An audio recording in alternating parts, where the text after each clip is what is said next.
નમસ્કાર સૌને મારા સત કેવલ સાહેબ પરમ ગુરુ પાઠશાલા સત કેવલ વિદ્યા મંદિર સંકુલ ગુજરાતી મીડિયમ સ્કૂલ સારસા. હું હિંગુ કાજલ આપ સૌ વિદ્યાર્થી ભાઈ બહેનનું આ ઓનલાઈન શિક્ષણ કાર્ય પદ્ધતિમાં હાર્દિક સ્વાગત કરું છું. मैं काजल हिंगू कक्षा 7 विषय हिंदी इकाई 2 तब याद तुम्हारी आती है कविता. तो इस कविता किसने लिखी है?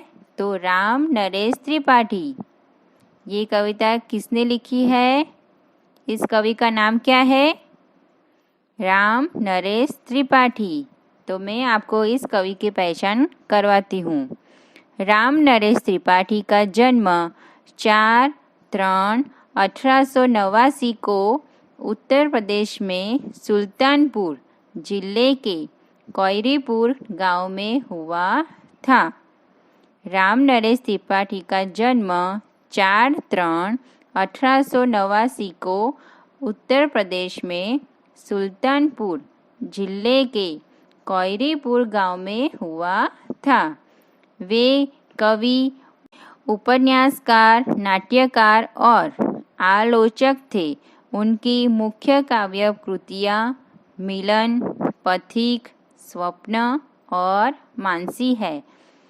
स्वप्न पर उन्हें हिंदुस्तान अकादमी का पुरस्कार मिला था.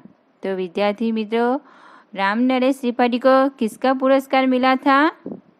तो स्वप्न पर उन्हें हिंदुस्तान अकादमी का पुरस्कार मिला था.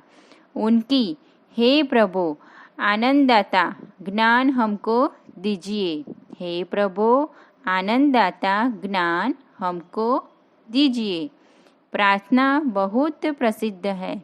ये प्रार्थना बहुत प्रचलित है. उनका निधन 16/1/1992 को हुआ था. उनका निधन 16/1/1992 को हुआ था. तो विद्यार्थी मित्रों, ये मैं आपको राम नरेश त्रिपाठी की पहचान करवाई. अब इस कविता में क्या क्या है ये हम समझाऊंगी. तो पहले सुनिए. सुबह का वातावरण खुशनुमा होता है. सुबह का वातावरण खुशनुमा होता है और प्रकृति का कण कण दर्शनीय होता है. और प्रकृति का कण कण दर्शनीय होता है. रिमझिम बारिश में सुबह का दृश्य मनमोहक और आकर्षक होता है. रिमझिम बारिश में सुबह का दृश्य मनमोहक और आकर्षक होता है. प्रस्तुत कविता में इसका सुंदर वर्णन किया गया है. तो विद्यार्थी मित्रों, इस कविता में क्या क्या होता है? सुबह का वातावरण कैसा होता है? हमें ईश्वर की कब याद आती है? ये सब हमको इस कविता में कवि बताते हैं. तो प्रकृति के सुंदर रूपों में सुबह के ताजगी भरे दृश्य बड़े प्यारे लगते हैं. आपको सबको सुबह का वातावरण अच्छा लगता है ना? ठीक है. तो इस तरह वर्षा का मौसम भी बड़ा सुहावना होता है. प्रकृति के इन मनोहर रूपों की रचना ईश्वर ने की है. इसलिए इन्हें देखकर कवि को एक महान कलाकार के रूप में ईश्वर की याद आ जाती है. इसलिए इन्हें देखकर कवि को एक महान कलाकार के रूप में ईश्वर की याद आ जाती है. तो विद्यार्थी मित्रों, अब हम इस कविता को हिंदी में और गुजराती में मैं आपको समझूती दूंगी. तो पहले आप इस कविता को पढ़े, समझे और स्क्रीन पर देखें। आपको मैं 2 मिनट देती हूँ ये कविता सुनने के लिए। तो विद्यार्थी मित्रों, आप तैयार हैं सुनने के लिए, पढ़ने के लिए और समझने के लिए? तो आपका समय होता है अब।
ओके, तो विद्यार्थी मित्रों, आपने ये कविता पढ़ी होगी और समझी भी होगी।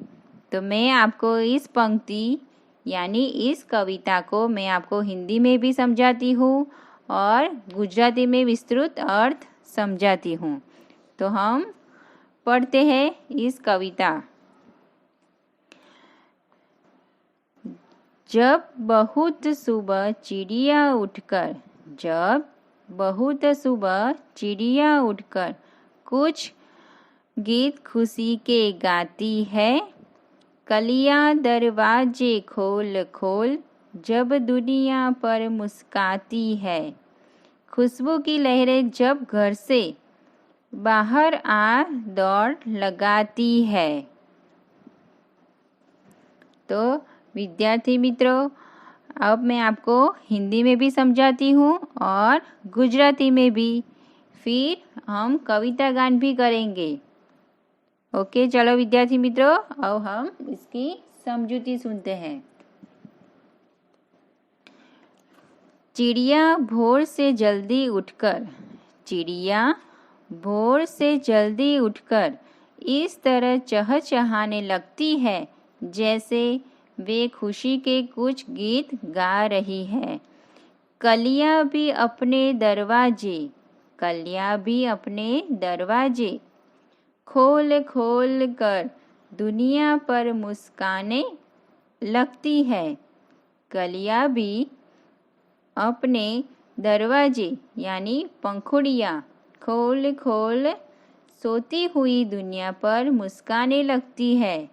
खुशबू की लहरें, खुशबू की लहरें फूलों में से निकलकर चारों ओर फैलने लगती है। खुशबू की लहरें फूलों में से निकलकर चारों ओर फैलने लगती है। इस सृष्टि को रचाने वाले, इस सृष्टि को रचने वाले हैं प्रभु। यह सब देखकर मुझे तुम्हारी याद आ जाती है। तो विद्यार्थी मित्रों, कवि इस पंक्ति में हमें क्या क्या बताते हैं ये मैं आपको हिंदी में समझाई। अब मैं आपको गुजराती में भी समझाऊंगी। तो કાવ્ય પંક્તિમાં શું વર્ણન કર્યું છે તે સવારનું વાતાવરણ આનંદિત હોય છે અને દરેક કણ આ પ્રતિમાના દર્શન થાય છે અને ઝરઝર વરસાદ યાની ઝરમર વરસાદ પડે છે. એનાથી આખું સવારનું વાતાવરણ મનને મોહી જાય છે એવું વાતાવરણ આપણને લાગે છે. તો આ કવિતા આપણે સુંદર રીતે વર્ણન કર્યું છે સવારનું. તો આપણે જોઈએ કે હવે ગુજરાતીમાં તમને સમજણ પાડું. જ્યારે વહેલી સવારે પક્ષીઓ ઉઠીને એવી રીતે કલરવ કરવા લાગે છે, જ્યારે વહેલી સવારે પક્ષીઓ ઉઠીને એવી રીતે કલરવ કરવા લાગે છે, જાણે ખુશીના ગીત ગાઈ રહ્યા હોય. જ્યારે કળીઓ પણ પોતાના દ્વાર એટલે પાંખડીઓ ખોલીને સૂતેલી દુનિયા પ્રત્યે સ્મિત કરવા લાગે છે. જ્યારે સુગંધની લહેરો ફૂલોમાંથી નીકળીને ચારે તરફ ફેલાવા લાગે છે, ત્યારે આ બધું જોઈને સૃષ્ટિના સર્જનહાર હે ઈશ્વર, મને તમારી યાદ આવી જાય છે. તો આપણે ફરીથી, જ્યારે વહેલી સવારે પક્ષીઓ ઉઠીને એવી રીતે કલરવ કરવા લાગે છે, જાણે ખુશીના ગીત ગાઈ રહ્યા હોય. જ્યારે કળીઓ પણ પોતાના દ્વાર એટલે પાંખડીઓ ખોલીને દુનિયામાં પ્રત્યે સ્મિત કરવા લાગે છે. જ્યારે સુગંધની લહેરો ફૂલોમાંથી નીકળીને ચારે તરફ ફેલાવા લાગે છે, ત્યારે આ બધું જોઈને શું યાદ આવે છે? સૃષ્ટિના સર્જનહાર હે ઈશ્વર, મને તમારી યાદ આવી જાય છે. तो हम अगली पंक्ति पे जाते हैं. दूसरी पंक्ति है, इसमें कवि क्या क्या कहते हैं हम देखते हैं. जब छम छम बूंदे गिरती है, जब छम छम बूंदे गिरती है, बिजली चमचम कर जाती है. मैदानों में वन बागों में जब हरियाली लहराती है, जब ठंडी ठंडी हवा कहीं से, जब ठंडी ठंडी हवा कहीं से मस्ती ढोकर लाती है, हे जग के सृजनहार प्रभु, तब याद तुम्हारी आती है. तो इस दूसरी पंक्ति में कवि हमें क्या बताते हैं ये हम देखें. वर्षा ऋतु में छम छम कर वर्षा की बूंदें गिरती है. वर्षा ऋतु में क्या होता है? वर्षा ऋतु में छम छम बूंदें गिरती है और चमचम कर बिजली चमकती है. आपने देखी होगी ना कि बारिश पड़ती है तो साथ में क्या होता है? बिजली भी चमकती है. जब मैदानों, वनों और बागों में हरियाली लहराने लगती है, जब बारिश होती है तब मैदानों, वनों और बागों में हरियाली लहराने लगती है. जब ठंडी ठंडी हवा भी पता नहीं कहाँ से अपने साथ ढेर सारी मस्ती उठाकर ले जाती है. जब ठंडी ठंडी हवा भी पता नहीं कहाँ से अपने साथ ढेर सारी मस्ती उठाकर ले आती है. यह सब देखकर ये सृष्टि की रचना करने वाले, यह सब देखकर हे सृष्टि की रचना करने वाले, हे प्रभु, मुझे तुम्हारी याद आती है. तो विद्यार्थी मित्रों, मैंने आपको इस पंक्ति को हिंदी में सरल अर्थ समझाया. अब मैं आपको सरल अर्थ गुजराती में समझाऊंगी, आप ध्यान से सुने। વર્ષા ઋતુમાં જ્યારે છમછમ કરતા વરસાદના ટીપાં નીચે પડે છે અને ચમચમ કરીને વીજળી ચમકે છે, જ્યારે મેદાનો, વનો અને બગીચાઓમાં હરિયાળી લહેરાવા લાગે છે. તો વર્ષા ઋતુમાં શું થાય છે મિત્રો?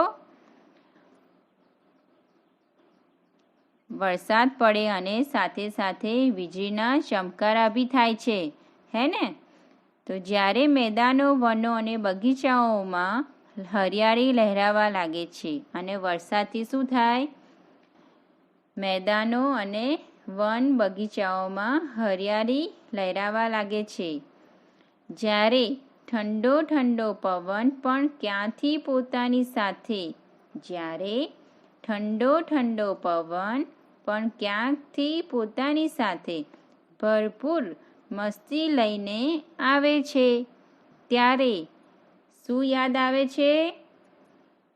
ઠીક હે, ત્યારે હે સૃષ્ટિના સર્જનહાર ईश्वर મને તમારી याद आवे छे. तो विद्यार्थी मित्रों, इस कविता में कवि ने हमें क्या क्या बताया, ये आपको समझ में आया होगा, है ना विद्यार्थी मित्रों? आपको ये कविता कंठस्थ करनी है, आपको पढ़नी है और समझनी है कि कवि हमें क्या कहना चाहते हैं और सृजनहार प्रभु એટલે हमें ईश्वर की याद कब आती है, ये सब आपको पढ़ना है और समझना है. तो विद्यार्थी मित्रों, अब हम कविता गान करेंगे. आप सब तैयार है कविता गान करने के लिए? तो ठीक है, तो हम अब कविता गान करेंगे. 2 बार करेंगे हम. ओके, तो चलो अब हम कविता गान करेंगे. जब बहुत सुबह चिड़िया उठी कर कुछ गीत खुशी के गाती है, जब बहुत सुबह चिड़िया उठी कर कुछ गीत खुशी के गाती है, कलियां दरवाजे खोल खोल जब दुनिया पर मुस्काती है, खुशबू की लहरें जब घर से बाहर आ दौड़ लगाती है, खुशबू की लहरें जब घर से बाहर आ दौड़ लगाती है, हे जग के सिरजनहार प्रभु तब याद तुम्हारी आती है, तब याद तुम्हारी आती है, जब छम छम बूंदे गिरती है, जब छम छम बूंदे गिरती है, बिजली चम चम कर आती है, बिजली चम चम कर आती है, मैदानों में बने बागों में, मैदानों में बने बागों में जब हरियाली लहराती है, जब हरियाली लहराती है, जब ठंडी ठंडी हवा कहीं से, जब ठंडी ठंडी हवा कहीं से मस्ती ढोकर लाती है, मस्ती ढोकर लाती है, हे जग के सिरजनहार प्रभु तब याद तुम्हारी आती है, तब याद तुम्हारी आती है। तो विद्यार्थी मित्रों, हमें कविता गान किया और मुझे आशा है कि आप सबने भी मेरे साथ कविता गान किया होगा। तो विद्यार्थी मित्रों, हम अगले वीडियो में आपको इस कविता के प्रश्न के उत्तर देखेंगे। तो आप सब तैयार है ना? ये कविता आपको कंठस्थ करनी है, आपको 2 बार लिखनी है नोटबुक में, और हम अगले वीडियो में इसका प्रश्न के उत्तर देखेंगे।